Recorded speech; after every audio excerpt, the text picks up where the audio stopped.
First Contact and Defiance. The crystalline ships of the Meridian Empire emerged from hyperspace in perfect formation, their angular surfaces refracting sunlight across Earth's orbital plane. Admiral Sarah Chen watched from Lunar Command as the alien armada positioned itself precisely at the L1 Lagrange point. After 15 years heading Earth's defense initiative, the moment she had prepared for had finally arrived. Multiple contacts. Admiral Lieutenant Rodriguez reported, his hands steady on the holographic interface. Count is at 3,000 vessels, and climbing. Chen nodded, her expression neutral despite the gravity of the situation. The Meridians had arrived exactly as their leaked intelligence had suggested they would. Overwhelming force, dramatic entrance, textbook imperial intimidation tactics. They didn't know that humanity had been intercepting their communications for the past decade. Signal from the lead vessel, Rodriguez announced. They're broadcasting on all frequencies. The holoscreen materialized, revealing a tall humanoid figure with iridescent skin and geometrically perfect facial features. High Commissioner Vrix of the Meridian Empire carried himself with the absolute certainty of someone who had never known defeat. People of Earth, he began, his voice automatically translated by Earth's AI systems. Your world has been chosen for integration into the Meridian Empire. Your technological and cultural achievements have qualified you for protectorate status. Submit to imperial authority, and you will be granted access to our knowledge and protection. Resist, and we will be forced to demonstrate our superiority. You have one planetary rotation to respond. The transmission ended. Chen allowed herself a small smile as she opened a channel to the United Earth Council.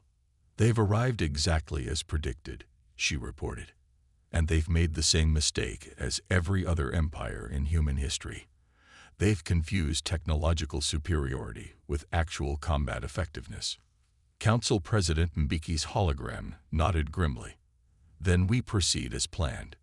Show them why humanity has survived everything evolution could throw at us. Chen turned to her staff. Initiate Protocol Lazarus. Let's show the Meridians what happens when you try to conquer a species that turns survival into an art form. Across the solar system, hidden weapons platforms powered up. Quantum computers began running battle simulations, and in secret shipyards throughout the asteroid belt, humanity's real fleet prepared for war. The Meridians were about to learn why challenging humanity was their greatest mistake. Operation Starburst. High Commissioner Vrix stood bewildered on the bridge of the Imperial flagship as his tactical display showed impossible readings. The humans' response to his ultimatum had come not in words, but in action, and it defied everything the Meridian Empire knew about technological progression. Multiple anomalies detected throughout the system, his science officer reported, her crystalline features reflecting the emergency lighting. They're everywhere. What the Meridians had dismissed as simple asteroid mining operations suddenly revealed themselves as massive shipyards. Vessels of unknown configuration emerged from hidden docks, their hulls seemingly absorbing both light and sensor scans. But it was the nature of their technology that truly shocked the Imperial forces. Impossible, Vrix whispered. They're using quantum gravitational drives. Their power signatures indicate dark matter manipulation. How did they bypass the standard technological progression? In her command center on Titan, Colonel Maya Patel smiled as she watched the Meridian fleet's confusion. Humanity had long ago realized that following the expected path of technological development was a weakness, not a strength. While other species developed their technology in a linear fashion, humans had pursued multiple paths simultaneously, leading to seemingly impossible technological leaps. All units, execute Operation Starburst, she ordered. Remember your training. The enemy expects us to fight according to their rules. Let's show them how humans wage war. The human fleet split into smaller task forces, each employing different technological approaches. Some ships used quantum tunneling to appear inside the Meridian formation. Others manipulated gravity itself, creating localized time dilations that made them nearly impossible to target. Still others deployed swarms of AI-driven drones that operated on principles the Meridians had never considered. They're not fighting like a younger species should, Vrix's tactical officer observed with growing panic. Each of their ships fights differently. There's no pattern, no standard doctrine. That's because we never stopped being hunter-gatherers at heart. Paddle transmitted on an open channel. While you built an empire on order and uniformity, we kept our adaptability. Every human ship captain is free to innovate, to try new tactics. You're not fighting one strategy, High Commissioner. You're fighting thousands simultaneously. The battle that followed demonstrated why humanity's chaotic approach to warfare was so effective. Meridian ships, designed to fight in perfect formation, using established tactics, found themselves overwhelmed by the sheer variety of human attacks. Earth vessels would appear from nowhere, strike from impossible angles, and disappear before the Meridians could establish an effective response. In orbit around Mars, Admiral Chen watched the battle unfold with satisfaction. The Meridians were learning what countless human adversaries had discovered throughout history. When faced with a superior force, humans didn't try to match their strength. Instead, they changed the rules of engagement entirely. "Send word to all commands," she ordered. "Phase 1 successful. Begin Phase 2 deployment. Let's show them what happens when they push humanity into a corner." As the Meridian fleet struggled to maintain cohesion, the true extent of humanity's preparation began to reveal itself. This wasn't just a defensive action. It was the beginning of a counteroffensive that would shake the foundations of the Meridian Empire. The Silent Strike. In the depths of the Meridian Command Station Nexus 7, Dr. Yuki Tanaka moved through the crystalline corridors like a ghost. Her quantum camouflage suit, derived from cephalopod chromatophores, rendered her nearly invisible to both organic eyes and electronic sensors. Behind her, 4 other members of Strike Team Echo maintained perfect silence as they approached their target. The Meridians had built their entire military infrastructure around their crystalline network, an advanced AI system that coordinated their fleets with perfect efficiency. Like many empires before them, they had assumed that technological sophistication meant invulnerability. They were about to learn why humans never made that mistake. "Echo Leader, in position," Yuki whispered into her neural link. "Beginning Phase 3. The plan was elegantly simple, inspired by ancient human military history. Just as the Greeks had used a wooden horse to breach Troy's defenses, Strike Team Echo would use the Meridians' own technological arrogance against them. "Package ready," reported technical specialist Zhang, removing a quantum processor from his stealth pack. The device looked primitive by Meridian standards, deliberately so.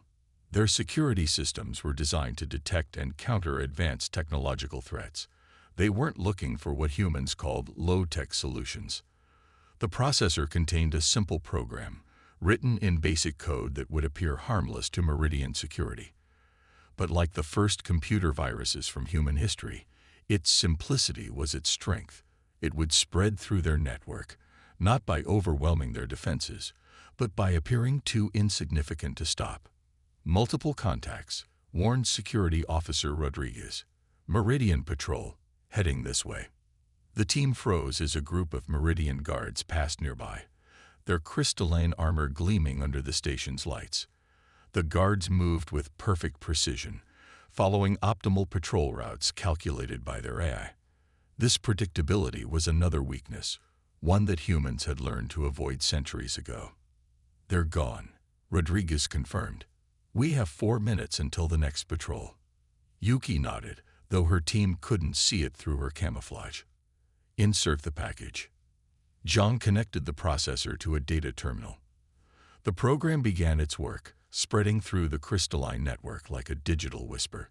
It didn't try to destroy or corrupt. It simply introduced subtle variations into the network's calculations, small errors that would compound over time, creating confusion and doubt in a system built on certainty. "Package delivered," Zhang reported.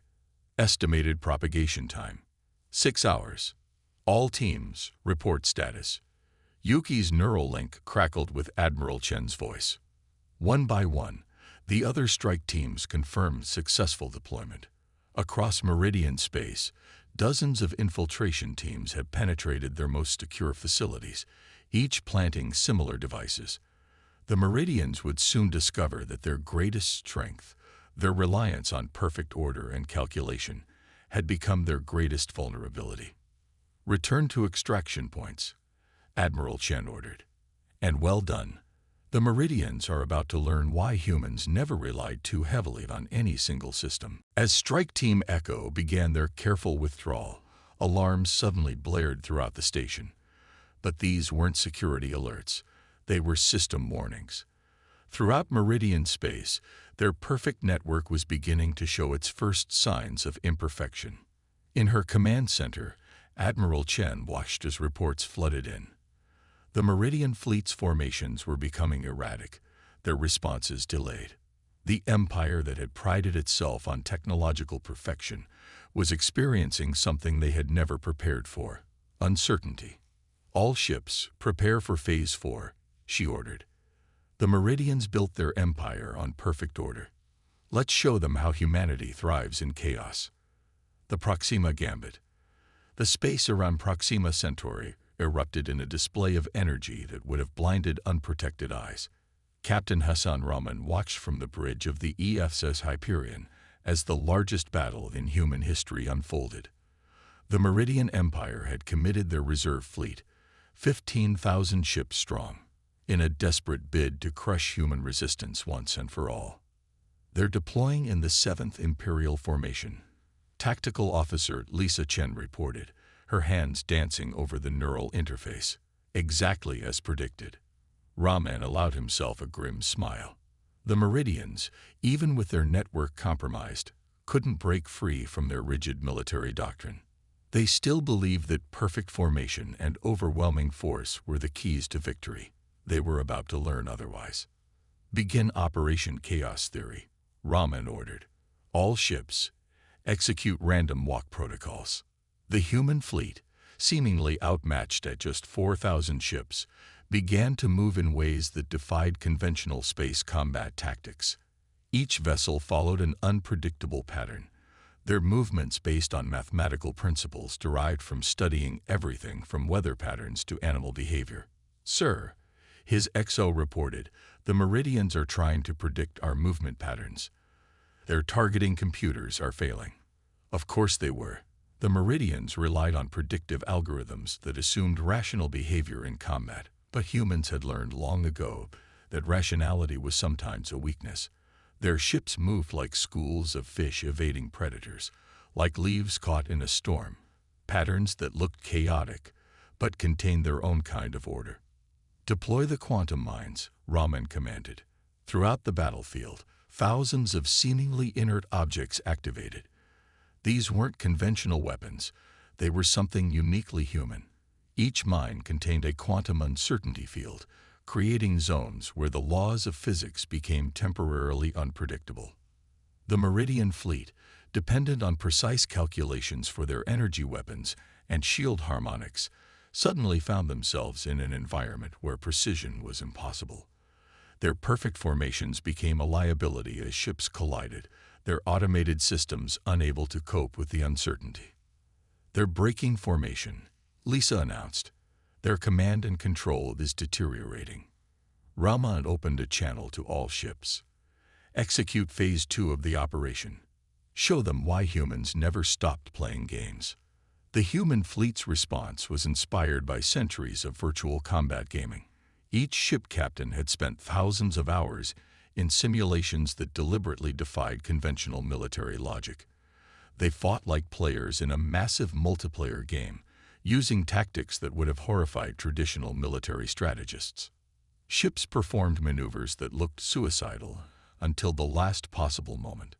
Crews coordinated in ways that seemed random but were actually based on countless hours of team gaming.